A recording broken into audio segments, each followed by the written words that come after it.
So the idea here started with an NFT-based Minecraft game called Critters, where essentially it's sort of like gold mining, in MMORPGs, where you literally can get people to do the boring parts for you, so you can amass all of this like virtual wealth.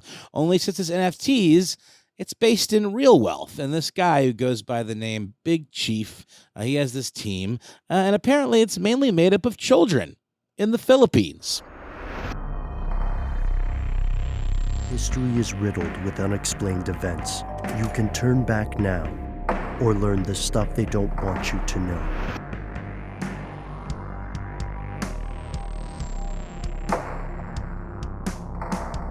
Remember those movies from the 90s that tried to depict the internet and did a really bad job, like Hackers or The Lawnmower Man, where the internet was just a bunch of polygons and kind of like cubes, and you're flying through quote unquote cyberspace. Kind of looked a lot like Minecraft in a weird way, now that I think about it. And it's funny because games like Minecraft and Roblox, they really have become the most trafficked parts of the quote unquote metaverse, are really lo-fi. And that's because, obviously, you can create a larger world and a more customizable world if you kind of dumb down the graphics a little bit. And that sort of becomes part of the fun. There's a retro quality to it. The possibilities are kind of limitless in terms of what you can create using squares, using cubes, using these polygons. So, it's kind of crazy how the internet of today, or this metaverse, looks a hell of a lot like The Lawnmower Man. That sort of Flowers for Algernon-esque story about the yard man who, Pierce Brosnan hooks up to a VR machine and makes him into an evil genius when he wasn't so bright to start with, which is kind of crazy because the real story that was based on, by the way, and I know, Ben, you know this, was a short story by Stephen King where it's literally just a dude that drops trow, gets on all fours, and starts eating grass. And that's the story. And then he eventually, I think he eats a mole. And then I think he eats the guy who's just like observed. Spoiler for a very, very strange, coked up Stephen King story. But yeah, movie's nothing like that. And then I think there was a really bad sequel too. Also, Virtuosity. That was another one of those kind of golden era internet depiction movies. I digress. I just think it's really interesting. It didn't really even occur to me until now that the Roblox and Minecraft really do kind of bear a striking resemblance to those depictions of the past. So maybe we should give them a little more credit where credit is due. So this is a story about the metaverse, is a story about Minecraft in particular, and it is a story about how NFTs have somehow managed to get even grosser and stupider, or at least the concept of them. Again, we know that NFTs aren't just dumb JPEGs of monkeys that you spend thousands of dollars on and then have stolen from you, and then proceed to beg for the thief to give them back on Twitter, only to be mocked openly by the internet at large. There are things you can do with them that are interesting. You can make sample packs of music and have them tied to a smart contract that allows someone to use them in whatever medium they want, whether it be commercial or television or some other kind of project, remixing them, all of that. There are interesting uses for NFTs that don't cost gazillions of dollars and just act as some sort of weird badge of, internet opulence. This story starts off with some reporting from PC Gamer, actually. NFT expert imagines a hopeful future where poor people serve as real-life NPCs in games. Anyone who's not a gamer out there, NPCs, non-player characters, the whole got an arrow in the knee guy, from Skyrim, or just any character that you interact with. There are more directly, interactive NPCs, and there are ones that are just kind of in the background doing stuff. So the idea here started with an NFT-based Minecraft game called Critters, where essentially it's sort of like gold mining, in MMORPGs, where you literally can get people to do the boring parts for you, so you can amass all of this like virtual wealth. Only since it's NFTs, it's based in real wealth. And this guy who goes by the name Big Chief, he has this team, and apparently it's mainly made up of children in the Philippines who go around in Minecraft and collect materials so that he can build a casino, which once they've collected enough materials, he then pays, quote, professional Minecraft builders to create. Big Chief Wait. does not. Yeah, Wait, please. Let's. Yeah. Hold on. I just don't understand. Minecraft has a setting called creative, where That's right. when you're in that setting, you can generate as many blocks as you want of whatever type of block or object. That's right. Why would you have to do it in survival mode? Sorry, guys, I love Minecraft. I was playing That's great. last night. These are good questions. I don't. This is an in-game sub game that has since essentially been outlawed by Minecraft. So I'm just going to read you the quote. Let's see.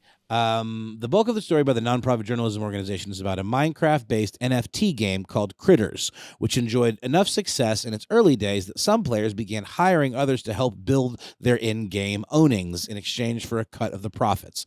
One such high roller, who goes by the name Big Chief, had his team, made up mainly of kids in the Philippines, collect building materials for a casino, which he then paid professional Minecraft builders $10,000 to actually create. So it's a good question, because I know Minecraft doesn't work the same way Roblox does exactly, where you have like these kind of micro games or these little like sub games, which is sort of the whole deal with Roblox. So I'm a little confused about that too. Any listeners out there that can elaborate on how this is done, let us know. But we're going to get to how essentially Mojang, said no, we're not going to support this. But here's the guy's quote, just to give you a sense of the machinery that he's working with in terms of like his empathy cogs. He says this: I have a lot of kids that play for me, and they play because they want to make extra money in a country that's really just locking them down. He says he wouldn't go on to say exactly how much he was paying them, but he said that I couldn't tell you what the hourly rate comes to, but I could tell you that people make very little money, and the cost of living is very low in the Philippines. So essentially, Critters, as we know, any NFTs or, crypto or whatever, often it revolves around these tokens, and tokens have a market value. So if you go to Critters NFT or critters.xyz, it's billing itself as the most active and entertaining metaverse ever. Essentially, you are buying and owning your NFTs are like plots of land. 22,500 Genesis plots to claim. Each plot of land is a permanent membership into the Critters metaverse. Plots are infinitely customizable, one-to-one NFTs that you fully own. You can turn plots into an attraction, a mini game, or an operation to earn $ block. So that's the token. So that's the deal. So there's this, you use the token to buy the plots, you earn the tokens by, I guess, mining material within this like mini game. So again, it's a little convoluted. Point being is that the price of this token started to plummet because Mojang came out and said, yeah, we're not going to support this. We do not feel as though NFT integration into Minecraft is something that we would like to allow. The value of this token, which already took a pretty big hit, was cut in half. Also, by the way, another thing that cut the price of the token is that this guy was paying these kids in the Philippines with this token, and again, by his very own justification, presumably, to help with expenses and to like feed their families and stuff. And this guy goes on to really, oh gosh, he's such a martyr and such a virtuous fellow. And so what are they going to do? They're going to sell it. And that's the thing. That's what happens when you have like any kind of project, whether it's like a crypto project of some kind. If people who own a bunch of the tokens sell it, that's called a rug pull, and then all of a sudden the value goes down. The value goes down significantly. And again, there would be plenty of other people with these tokens, but if this guy's hiring enough of these kids and they all sell them every time, then that's going to affect the price. So now he's looking for other ways of going about this, based around the same model, the same idea of crowdsourcing. He says using another kind of blockchain gaming, model, potentially, what if we figured out how to take advantage of this cheap labor in developing countries and actually use people in the Philippines, for example, as NPCs, real life NPCs in your game. So you would know that if someone was just dicking around in the background, doing some task, some rote whatever set of actions, that's actually some person. Remember, Ben, the paying the yard gnomes and weird historical flexes on Ridiculous History? Yes, garden hermits, they were called. Yeah. That's it. Yeah. So you would literally pay someone with some sort of physical, disability to hang out in your yard for your own amusement. And this is essentially just like a digital version of that. He says they would, quote, just populate the world, maybe, or do a random job, or just walk back and forth, fishing, telling stories, a shopkeeper. Anything is really possible. This is some Black Mirror shit. Again, like when we started doing this with like prisoners or something, I mean, it's just bizarre. The idea of this is like some Squid Game type stuff. Like, what if we just like take people that are less fortunate and for a pittance, let them dance around for our amusement?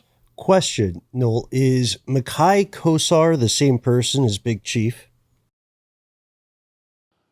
Don't think so. Okay. No. Okay. Mackay Kosar is the consultant that was talked to in this situation. Right. And that's right. And yeah, I'm sorry. Thank you. They are different people. The story started with Big Chief and his, kind of exploitation of folks in the Philippines. And then, yes, Mackay Kosar, thank you, Ben, is this other gentleman with very similar designs on the Philippines or other developing countries that have access to gaming. Yeah, he has Kosar is an accountant and a member of an outfit called Wolves DAO, Wolves DAO, and he is, as you said, 10 toes down on this, and he also is specifically looking at the Philippines. But this brings up, I appreciate that you mentioned the anthology series Black Mirror, because this brings up the new realm of inequality. Imagine if you're growing up in, say, 2030 and you're able to play your favorite online game, right? But the only way you can play it for free is to essentially walk through and do tasks in the premium version of a premium iteration of this game that is enjoyed and owned by a much more privileged player.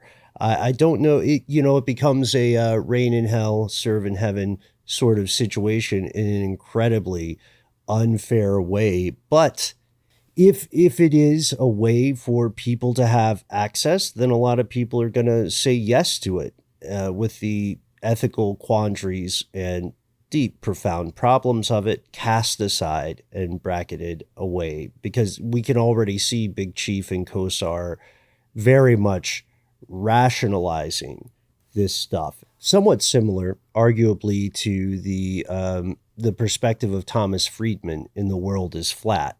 And that's a guy who is arguing in his book that ultimately the global interconnectivity of communication and trade will be better for everyone. Is very, very smart man, very persuasive writer, just happens to be woefully incorrect.